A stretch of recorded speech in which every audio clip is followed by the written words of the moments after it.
going into sweat play to win the whole thing. It was like I could finally let go.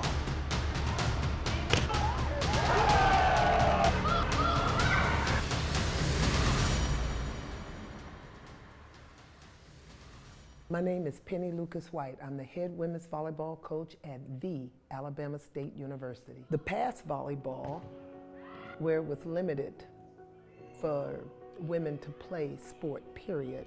I think the difference is definitely the scoring. Now we have rally score. With the new rally score, it's been pretty consistent to where they can average a match anywhere from an hour to hour and a half. I think today's game is a faster, more dynamic game, more physical, and I think it's a lot more fun to watch. We as coaches don't come into this profession just to win championships. Of course, we understand that that's the objective, and that's why the university hires us, but I think it's the passion for the game, and it's how we grow our young men or women. And for me, it's how I grow my young women into professionals. I believe sport is a laboratory for life. What it teaches you during adversity, it allows you to understand how to handle adversity in a way that's going to allow you to be productive and to be successful in life. So interesting, I played at Jackson State, and so my senior year was Coach White's first year at Alabama State.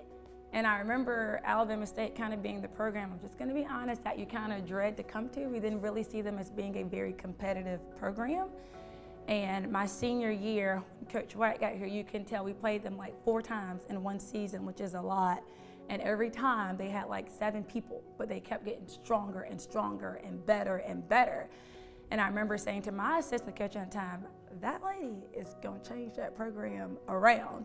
And so 2 years later, probably about 2 or 3 years later, I wanted to get a little bit more into coaching and just doing it more, so I decided to do a camp.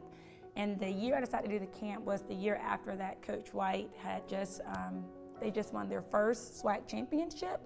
And I really wanted to reach out to her just so I could learn more about the sport, learn more about coaching, and just seeing how much she had evolved and changed that program in just a short period of time.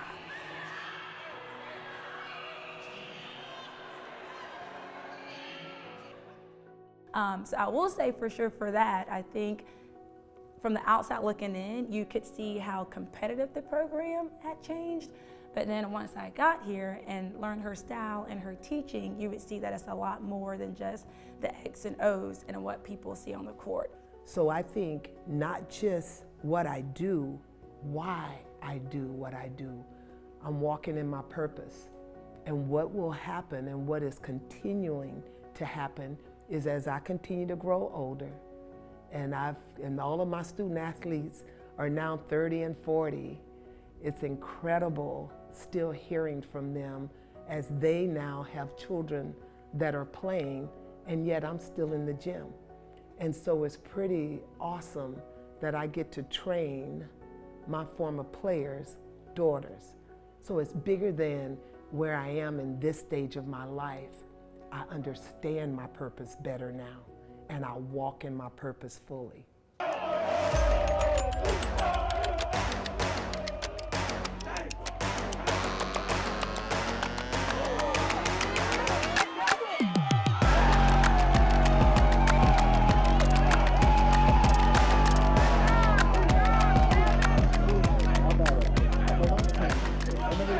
My name is Todd Bradley, head softball coach, Alabama State University.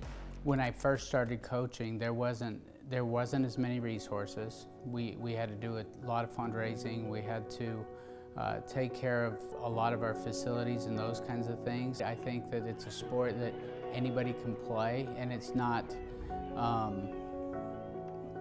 limited to height or size or any of that. I think that there's a spot for everybody in the sport of softball, and I just don't know that there's always opportunities for everybody who might want to play softball. And I think that we can do a good job of marketing that and giving opportunities for maybe some people that normally wouldn't have those opportunities, which is one reason that I've typically always hired female assistant coaches, because there's that relationship piece that they might be able to bridge that gap, whereas a young lady might not feel comfortable coming to me.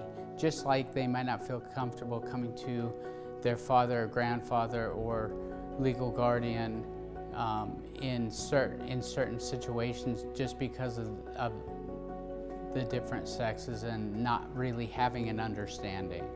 It's some things, obviously, as a male that you don't want to address to young women or have to address. So when it comes to, like, you know, you have to pass this fitness test because we need you all to have the proper stamina when it comes to season time. There's some guys, they don't know how to say that without coming across as offensive. Us as young women, we are going to go through things outside of the game, outside of school. It's going to be very personal that sometimes you can't really have that conversation with a male.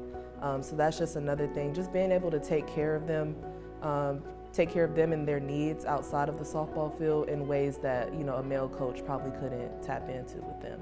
Just as a coach now, we're running to different people and they always want to say, you coach basketball? You coach track? And you'll say, no, I coach volleyball.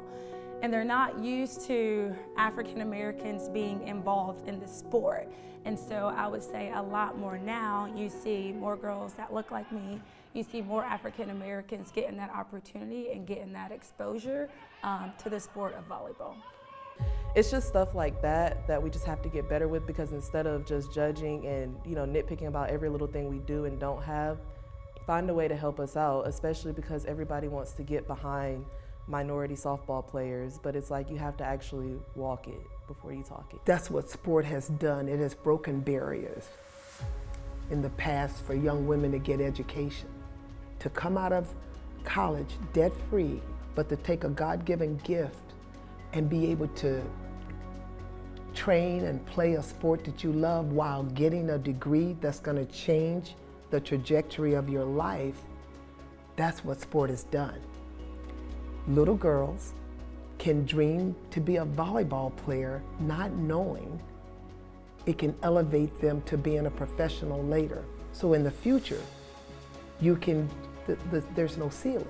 Everybody has struggles. It doesn't matter what level they're playing at. It's, they're just different. They're just different, and you have to find ways to overcome. I think the biggest thing that we try to focus on is the fact that we win with people, and I think that's the same way in any business or organization, is you win with the people that you have. And no matter what happens, the people that are going on the field and competing and that are in that arena are the ones that are going to make or break, you know, the program or the team in that setting. I'm a legend. I leave footprints in people's lives.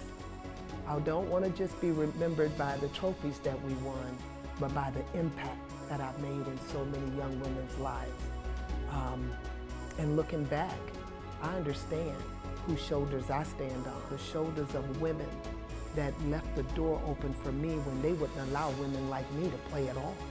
But not just women that look like me, women period. So when you understand where this sport has taken, where it has come from, and where it has taken me, it is important that I leave the door open for any young professional or student athlete that want to use this to catapult them into their future. We've created a tradition of winning. The legacy will carry on, and it's good to be a Hornet.